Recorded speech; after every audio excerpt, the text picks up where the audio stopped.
Students are suing the universities that are named in the college admissions cheating scheme.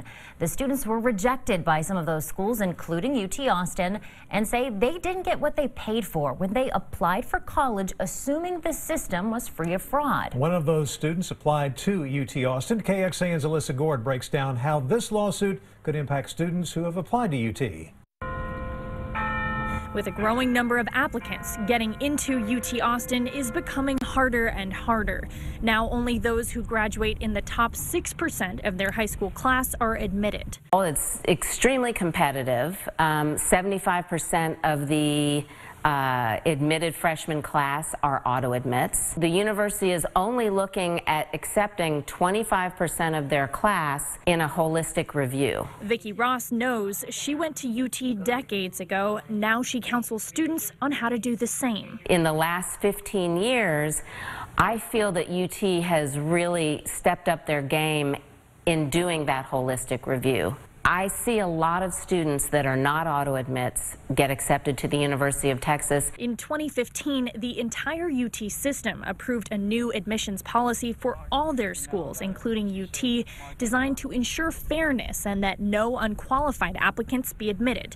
But the lawsuit claims this didn't happen at UT Austin. It says any student who applied to one of these universities and was rejected, including UT, should be eligible for monetary compensation. The thing you have to think about is you can be a perfect student, 4.0, take all of the advanced AP classes that there are, have perfect scores, and still not get into many of these schools. Alyssa Gord, KXAN News.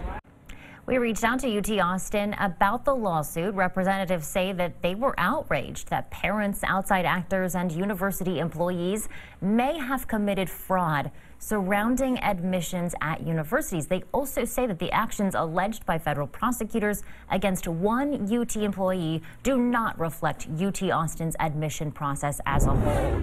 In 2008, Abigail Fisher sued the University of Texas over its admissions policy. Fisher, who is white, sued over the university's affirmative action policies after she was denied admission.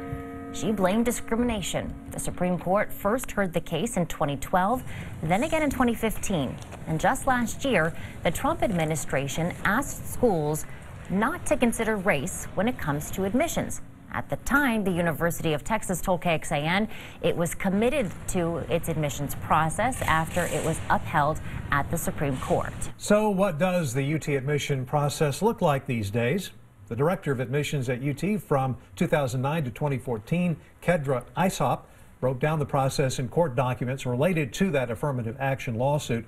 Here's what she wrote. The top 10% law guarantees any incoming freshman a spot at the university. That has now been lowered down to 6%, as Alyssa mentioned. Still, that law fills about 75% of the seats available to incoming freshmen, as we mentioned. But what about the rest of those applicants? UT Austin looks at something they call the academic index. That's a student's SAT or ACT score along with their class rank and GPA. It also includes an evaluation of the 2 personal essays submitted to the university, extracurricular activities, work experience and community service, and special personal circumstances. And that includes their social economic status, languages spoken at home, and their race.